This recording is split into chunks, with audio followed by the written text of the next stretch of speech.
This week's episode is brought to you by having a song stuck in your head. I have had Jerk It Out by Caesars stuck in my head for the past, 2 days or so. So, I thought I would pass it on to the rest of you. Wind me up, put me down, start me up and watch me go. And now, it's with you forever. Having a song stuck in your head. If I'm going through hell, you're coming with me!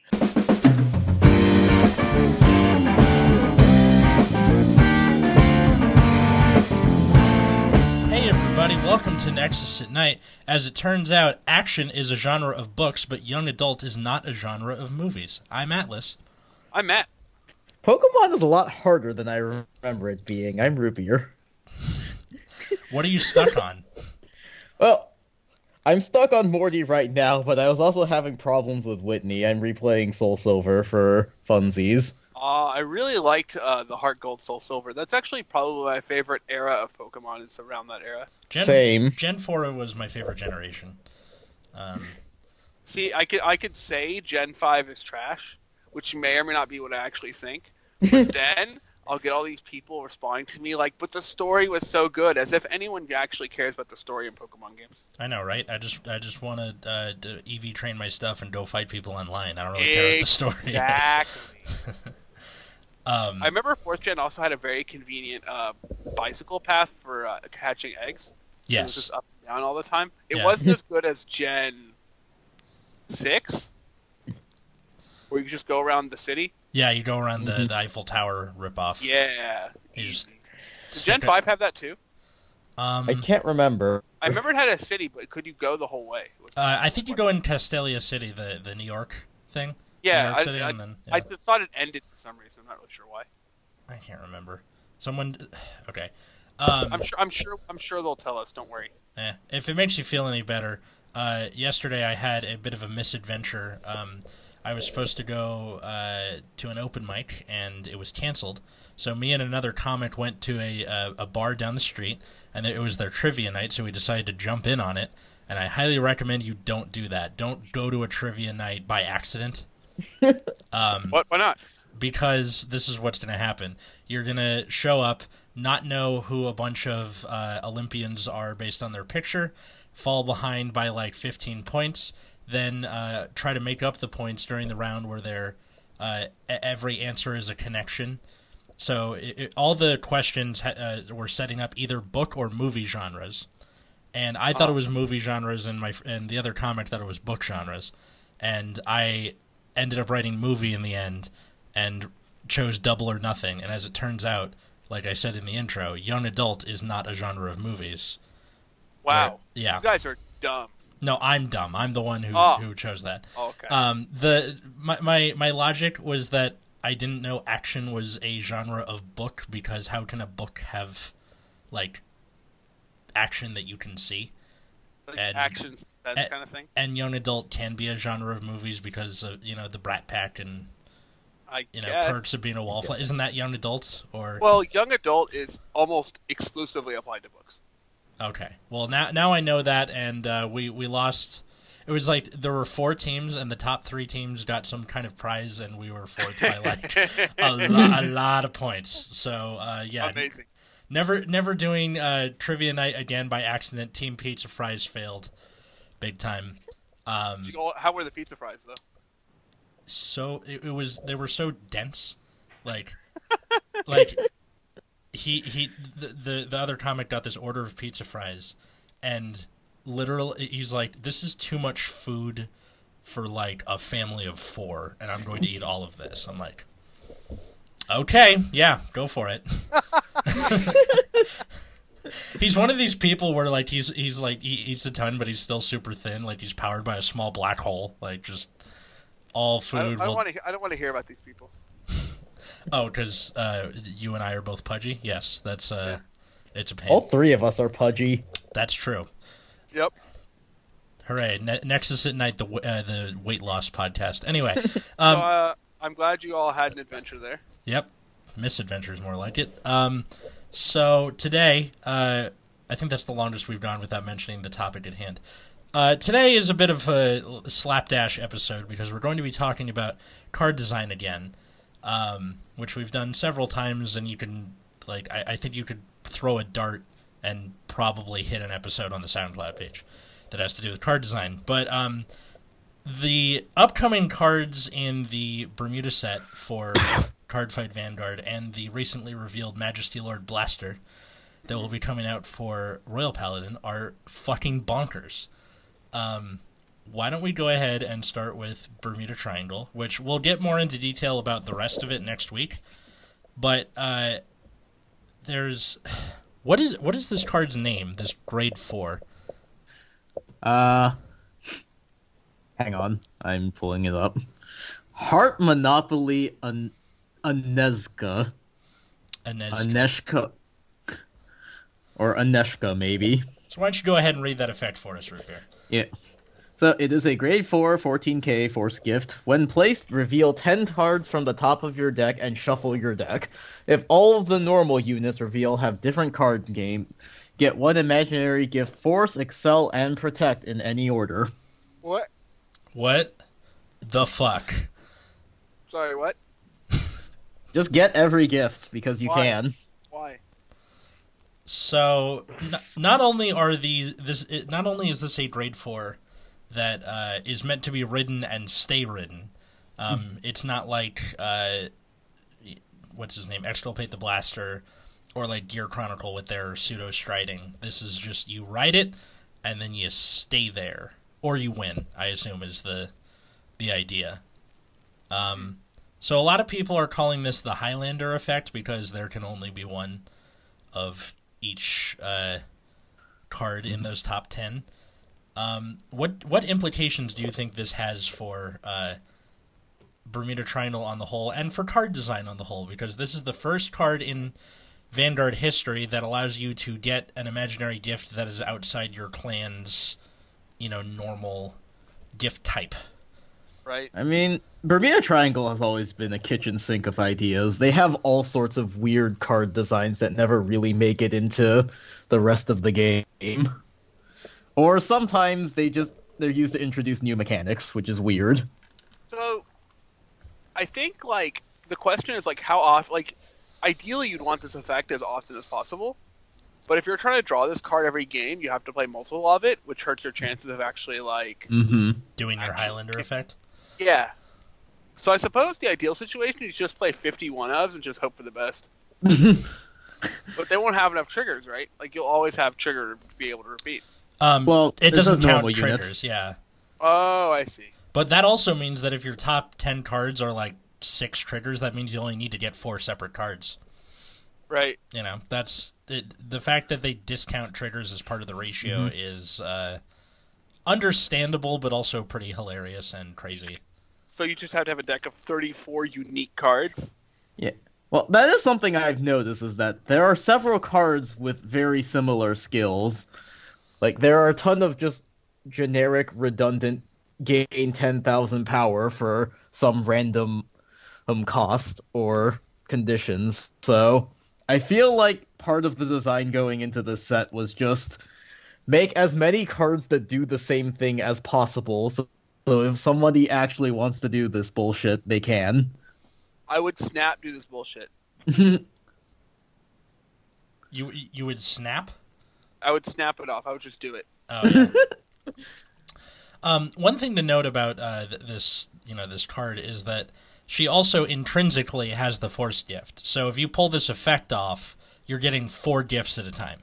That's insane. Yeah. Hamstay and Scarlet Witch Coco are the only cards in the game right now that get a gift besides their, one that comes with the card. And as we know, Pencil Hero Hamstay is good. This hurts me to say. I hate that stupid card so much, but it's so consistent. I can't wait until 2 years from now when getting 2 or 3 gifts off our grade 3 is just the norm. Yeah, of course. No, that seems to be the what's on the horizon. And I think that also the fact that this is grade 4 means that all of your other more quote unquote important grade 3s are now off limits as ride targets. It also means that she doesn't do anything outside of the initial ride turn.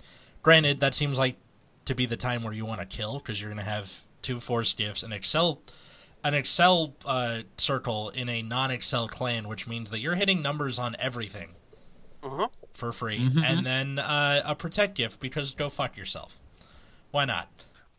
And Bermuda Triangle has 3 of these kinds of grade 4s. The other 2 aren't as ridiculous, but... Can you go ahead and read them for us? Yeah. So, there's Unparalleled Ingenuity Laura. So, when plays, reveal 10 cards. If all the normal units have the same name, or have different names, call any of number of them to a rearguard circle, and they all get 10,000 power until end of turn. And then the other grade 4 is Diva of Atlanta Irina. So, when plays, reveal 10 cards. If they all have different names, then at the end of the first battle, you can stand this unit. Okay. So, all of these Highlander effects are on place, which means you can't spam them. Thank God. Secondly, why is Unparalleled Ingenuity Laura not the one that gives you other gift types in a Force Clan? Like, it seems like the name writes itself. But because she's actually parallel. Okay. All right. The nomenclature aside, it seems that the free restand and/or the extra gifts seems to be the most broken thing. Do both in a game, right? Yeah. No, yeah, you technically could. And there's one that like calls a bunch of shit too, right? Yeah, that was the first one he read. Yeah. Yeah, that was the other. You can just do all of them easy. Getcha. Well, that seems like what it wants you to do, right? You run one of each grade 4, so you either get extra gifts, a free board, or a free restand. Yeah. Granted, call the grade 3 easy. Yeah, which if you run all one-ofs in the deck, that means that all of those Highlander skills are guaranteed. So the problem with running a deck of all one-ofs is that your deck is going to contain subpar cards. Like your deck absolutely will contain cards that, like, it is possible that you will ride a grade 3 that has no gift. Well, no, there are like 5 grade 3s, remember? Yeah, but that's not enough grade 3s. Plus the 2 in the TD, so that's 7 already. And they all have gifts? Yes. Oh, I think so. Alright. Never mind, I'm stupid apparently. We're good. Yeah, like all of the VRs are definitely have gifts. I need to go check the TD again to make sure both of the grade 3s there have gifts too. Why does Bermuda always do this? Okay, well, one thing to note is that Bermuda Triangle in Premium is still topping in tournaments. Like, this is a thing. Yeah. And they still don't have their, stuff in English, like nothing. No, new heals, nothing. Didn't an unmodified TD get like 4th place in a tournament or something? Yes, it did. Beautiful.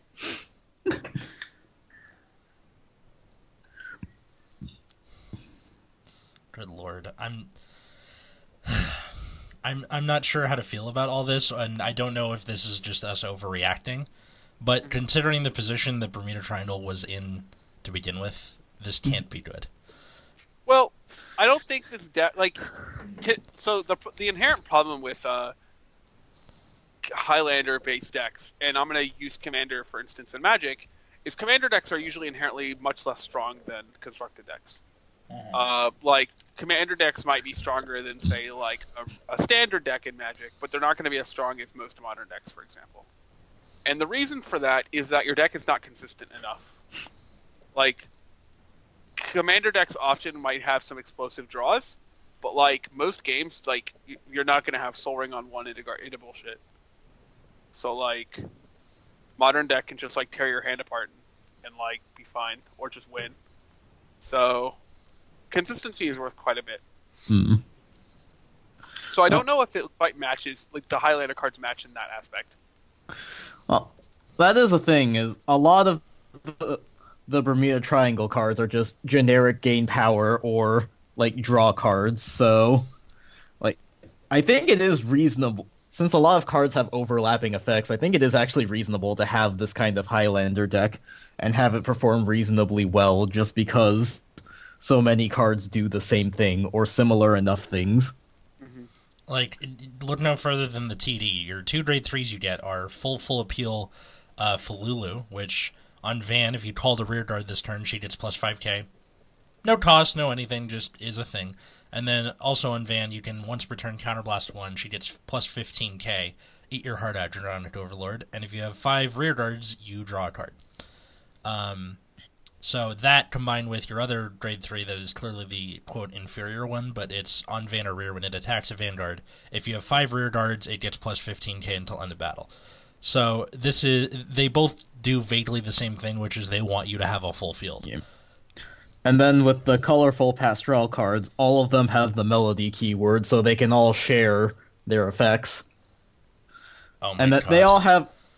they all do have their own unique Vanguard effects too, but they all have some sort of generic like power gain or soul charge effect that they get from their melody. So yeah, it seems like they actually thought this through at least a little bit, where there are enough differently named cards that do the same thing that you could actually reasonably try to do this kind of deck. I'll have to go through and look at all the cards again and do testing, obviously, but on paper, it seems like it's at least feasible. I'm still thinking that this is just like some men want to watch the world burn. It's very possible that you're just going to see the same freaking Bermuda deck with new triggers.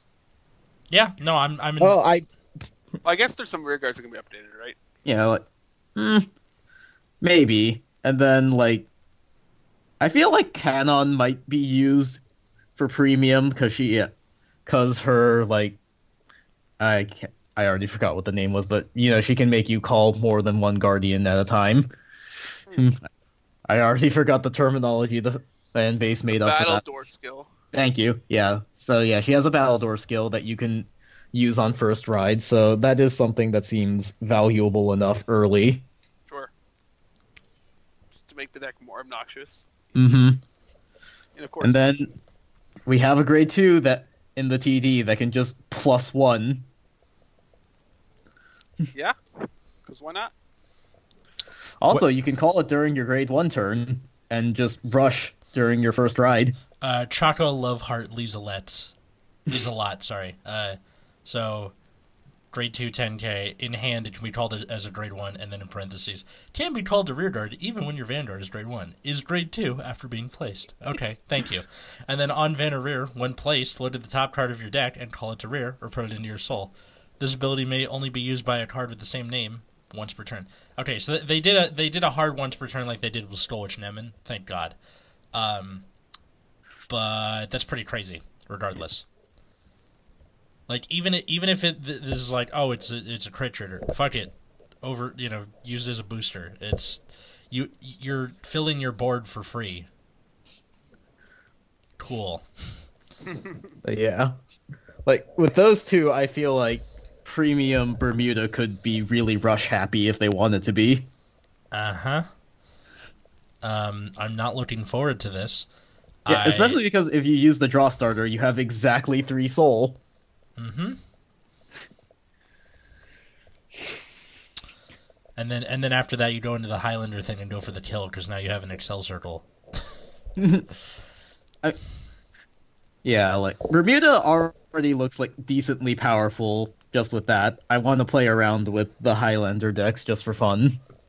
But this seems to be like Matt was saying earlier, indicative of a larger thing with Bushiroad and Bermuda Triangle, which is all their new crazy shit goes through there first. That's their test audiences. That's their that's their tutorial level for card design. Yeah, very positive. I mean, that's what they've done in the past, right? It's like seemed like they've given, like the prototypes of like the new hot shit to Bermuda. Mm-hmm.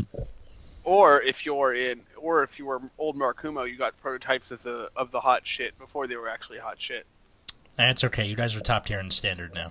And nobody's playing it. Can you believe that? Sad. I'm waiting for it. Oh, screw you. You're not gonna do it. You're not gonna do it this episode. All right. Not right now. Okay. Well, the thing with Bermuda Triangle is that yes, they would get like the earliest version of whatever, and then inevitably it would be improved upon. But it seems that as of the end of G era, there's like they may have like opened Pandora's box, and it's still that good, a year plus later. And I don't know if looking at this type of like all this new stuff for standard format will,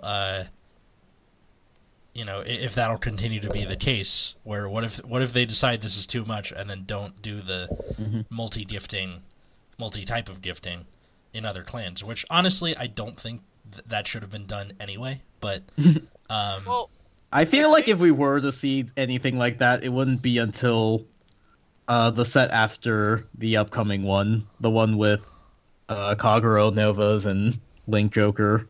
I think we're more likely first to get some double gift cards. Mm-hmm. So, like, imagine like them printing like Draconic Overlord at the end that's just like double force gifts, or like it like has some other effect, right? Yeah. So you can like stack them both on Vanguard. You can do whatever the hell you want. Yeah. But the point is, like, I think we're gonna see double gifts, much like Hamskate, before we see, like different getting multiple different kinds of gifts. Yeah. Also, this is not the first time Bermuda Triangle has had this Highlander effect. Really? Yes. There was a very old promo that nobody knows or cares about because it's terrible, called Cheerful Etoile Olivia. So, if you stride into the Olivia stride, you can reveal the top 7 cards, and if all of them have different card names, you can call 2 of them to separate rearguard circles, and then put a card from hand into soul. Strange. And then on Van, this during your turn it gets plus 5k for each at Still Etoile Olivia in your G-Zone. Weird. Yeah. But I don't know, this could just be a case of them not having any ideas for Bermuda and throwing the kitchen sink at them. Because they also have the melody gimmick where everything with the same keyword shares an ability. I think that also might have to do with the whole Highlander thing, because if everything is different, then and you want that same skill, that's how you get around running cards with different names. Mm-hmm. Now, all of them activating at the same time is a little odd and seemingly better than most, but I'm not really sure how this would play out in the metagame. One thing that can be said for sure is that Bushiroad seems to have gotten rid of the bouncing and recalling thing for Bermuda Triangle in favor of giving that to Nubatama. Which I am incredibly upset about, but there's nothing I can actually do about it. Aw, buddy, you could go outside Bushiroad's headquarters and pull a Say Anything, put a boombox above your head. Just, I don't know, play some kind of song that has to do with bouncing. Wear a mermaid outfit. And that there's still one more VR that we don't know about for Bermuda, so we'll get to that next week because we will be doing that set review. Mm-hmm. Assuming everything's been revealed, because we'll be doing it a week in advance of it coming out in Japan. But we'll see how that goes. I think another thing we should bring up is on stream at the time of recording this, they revealed the effect for Majesty Lord Blaster. The original, or the new Majesty Lord Blaster. So this new Majesty Lord Blaster is a grade 3, 13k. It is not a grade 4, thank God, so it's not more things we have to talk about with that. But on Vanguard Circle, during your turn, if you have 6 types of units with Blaster in its name, it gets the power and critical of all of your rear guards. When I say types of units, I mean blasters with different names. Yeah, I feel like just saying that from the start would be clearer. I'm getting this off Proof's Discord, and that's how they typed it. And I just kind of went along with what the type said, and that might or might not make me an idiot. Okay, and then the other skill is, on Vanguard Circle, when your drive check reveals a card with Blaster in its name, you may call that card to an empty rearguard circle. Empty. So this does not mean that you can attack with your 2 columns of blasters and then attack with MLB and, oh, here's another blaster blade. Call it. Man, how bullshit would that be? That would be very crazy and very inconsistent, it seems like. Yeah, you either get another attack or you get a trigger. Yeah. Like, if you build your deck with only blasters. It seems like outside of Spike Brothers, they're really trying to avoid giving Force clans the ability to multi-attack. Unless I'm forgetting other clans too. So I guess Restanders with Overlord, technically. Yes, that's kind of the only other thing. Or whatever Dimension Blaze does. Yeah, I guess there's that. Rewriting, I guess, or well, no, there's also Miracle Beauty. yeah. Oh yeah, that's right. But that one's really complicated. It is pretty unnecessary, yeah. I mean, the card is played, but it's if you're still playing DP, God bless you. But yeah, regardless, this the implications of this seem to be insane, but I don't think it's as crazy as we're making it out to be. It's PG or GG. Yeah. I'm attacking with 6 criticals. All your rear guards. Yeah, 6 criticals. No. And it's for... Okay, so in general, let's say you have, 2 10Ks on each side and then a back row of 8Ks, so plus 44K to your 13K. 57. And Force Gift, because why not? What? Yeah, so 67k, 6 crit, Yeah. Mm-hmm. and he gets that clan. It just doesn't matter. I just love the idea of someone, they're so excited they finally got their field of all 6 blasters, and then you're just like, yeah, about that. And then you remember you're playing against Angel Feather and it was all for naught. Yeah. Yep. Card seems fine. Seems sweet, I guess, but why? Weirdly enough, it feels like a better first ride than anything, because then your board might still be reasonably empty for you to fill it with a blaster card. Yeah. And then early on, your opponent might not be set up yet, so there is a chance that you might actually get all the power in crit. And imagine going first, you just riding this guy on 3, Mm-hmm. and then calling maybe all but one spot and just attacking with Vanguard and getting the last call. Yeah. Oh, Yeah, your opponent looks at it oh, okay, you don't have it yet, no guard, and then you call the last thing and you just Get watch. Get him. it's like the opposite of a miracle heal, in the shittiest way. Take 6, nerd. Yeah.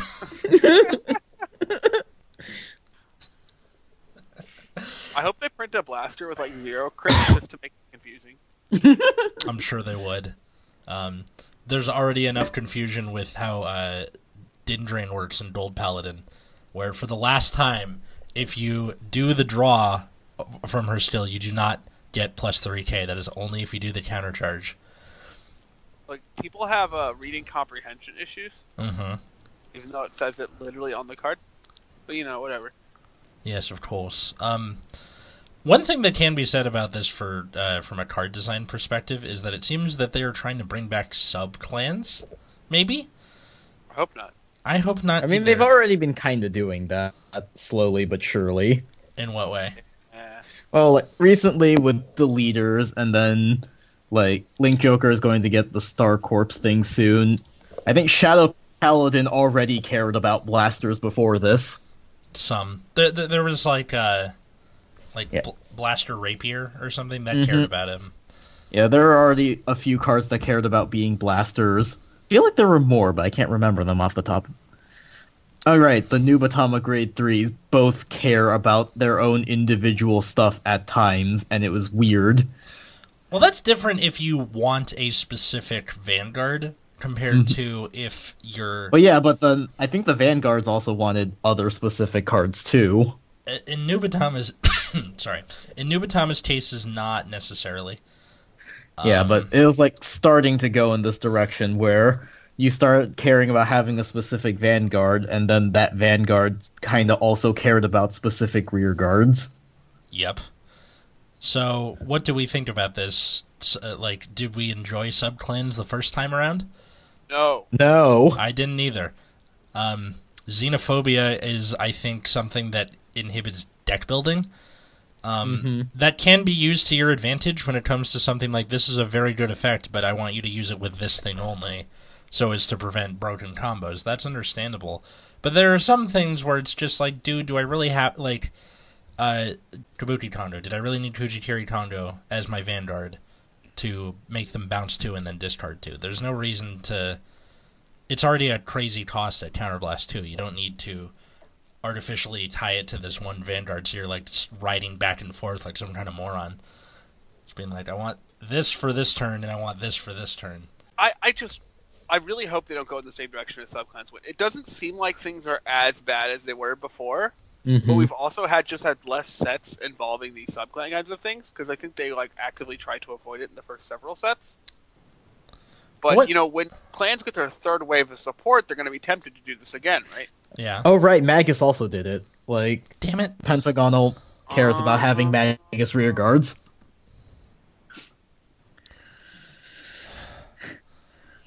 Yeah. So, yeah, I just think that xenophobia, for the most part, is a bad thing for card design. Especially with something like a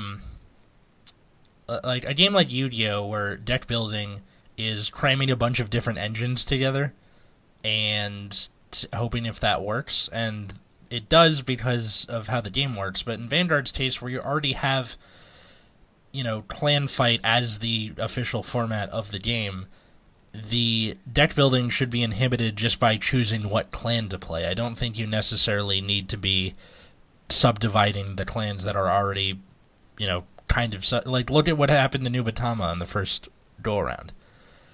It's their first wave of support, and you have the choice to do 2 decks that are mediocre, a hybrid deck that's even more mediocre, or just sit on your thumbs and wait for wave 2. Just trying to think about how to... Like, what is their plan exactly? Like, we know that Murakuma Wave 3 was announced too, right? Yes. And, like, if they do the same thing that they usually do, and kind of, like, hold back on clans they think are too strong, which I guess they don't actively, like, say that they do, but they kind of do, then, like, what's going to happen? Are they just going to sub-clan out Murakumo to the end of time? I'm not sure. Well, with Murakumo, they have multiple deck builds, but now, it's 2 waves, and it's also a clan that can be, have multiple different engines in the same deck and do okay, it seems like. Yeah, I'm just saying, like, you have to come up with something that's, like, reasonably as strong, but, like, not crazy much stronger than what currently exists, right? Yeah. Or if it's slightly better, you just throw away the old support. Yeah. Well, and then that also comes down to power creep, which is its own can of worms of you either have to power creep or do set rotation in order to continue selling your game and, holding tournaments and paying your card designers and your artists and social media people, everybody. Yeah. I don't know. Power creep is going to be a problem again. I'm just not sure when it's going to happen. But I think until we start seeing double gifts, like, very commonly, I'm probably not too worried about it. I don't think the triple gift card in Bermuda is something I'm actively worried about. Yeah, neither am I. It's so weird and random, especially when you consider all the other weird and random things that are in the set. That I feel like it might be too soon to... I say this, but I'm going to lose to it. I mean, so you're the mayor from Jaws. We can't close the beaches. It's fine. Everything's fine. And then people start dying. Yep. It's going to be me. I'm the mayor from Jaws. My opponent's just going to be like, I'm going to ride this, reveal top 10. And I'm like, oh, he's probably going to miss. It's going to be fine. Nope. And then he's going to play 2 of the same card. Oh, and I'm going to be like... How? I'm going to, like, look, like I'm looking into a camera that's not there. And I'm be like, why me? What, just House of Cards style? Like, just... Yeah, just out into the distance. Like, why does this why what did I do to deserve this? You know what the worst part was? When I said House of Cards style, I like made an expression at my window to my left. Nobody is here in the attic with me. That's true. You guys are all in different cities, so you can't see me doing that. Who is that for? To be fair, there could be somebody looking in that window. I mean, I'm on the second floor. Oh, I know. Wait, there's someone out in the... Matt? What the fuck are you doing out in my tree? Go home. Look. Can't make me. Wait, yes you can. Hold on. So I think, like, in general, it's probably just a good wrap-up to suggest that I think Bushiroad's doing okay if weird things with card design as they get ready for their second or third wave, depending which clan you are. I may or may not have been spooked and or imagination captured by that multi-gift thing, but who wasn't? Also, there is a Bermuda Grade 2 that I can't stop looking at, because in the picture, it looks like she's holding like a vacuum cleaner, but it's a microphone, but it really looks like a vacuum cleaner. Which grade 2 is that? Friendly High Touch Shultia, sorry. 10k grade 2 when it attacks. If your opponent has called 2 or more Guardians this turn, it gets plus 15k. I can see where it looks like a vacuum cleaner. Like Same. Like in a thumbnail especially, it really looks like a vacuum cleaner. Like if you're like far away from it. Yeah. Yeah. That has nothing to do with card design. I should probably tie it in with the theme of the episode. This gains power for free because of a thing. Is it a vacuum cleaner if it's underwater? What would it be otherwise? Well, I don't know. How do vacuum cleaners work underwater, though? I mean, you have like a shop vac. If you have so I think 2010, I was living at my dad's house, and there was a lot of crazy rainstorms where he was living, and his living room flooded. So there was about an inch of water in this living room, and he brought in a shop vac, which is it's a vacuum, and you suck up the water. That's a thing you can do with a vacuum. I don't think that changes it from being a vacuum. Like, it's not like, because it sucks up this stuff, it ceases being a vacuum, compared to your typical dust and dust bunnies and... Yeah, but then you're also underwater, so you would be sucking up the water with all of the trash and stuff. So maybe the vacuum has gills. Trash tag. I mean, we don't see the end of this quote-unquote vacuum cleaner, so we don't know what it's connected to. Not even a vacuum. I know it's not, but just for the sake of the joke. Commit, Matt, commit. All right, so one thing I will say is I do think the Highlander mechanic of revealing top 10 and checking for normal units with different names is actually pretty cool. Mm-hmm. And I think it's like a nice space to design around. I think it's a little more cards than I would want, because I would want the effects to be probably a bit weaker, but it to be playable in more scenarios. Like if it were just like top 5, yeah, and then like have weaker effects, then you could still get away with like playing some of the same card, and so it would just add like a little bit more like reasonableness to the decks that you're building with it. But I think 10 is a lot, where it's going to be really hard to justify playing too many cards with the same name. So I think that also has something to say about deck building, where if you're running multiple cards in this Highlander, it better be pretty damn good. Like that's your signal for this is worth the risk of it not hitting. Also, 10 cards is a sizable chunk of your deck. I think that the ability to miss, even if you run like just 2 copies of one thing and everything else is 1 copy, there's a chance that it could just not happen. Also, if for some reason all 10 cards are triggers, that works. Well, I can tell you this: if you can run.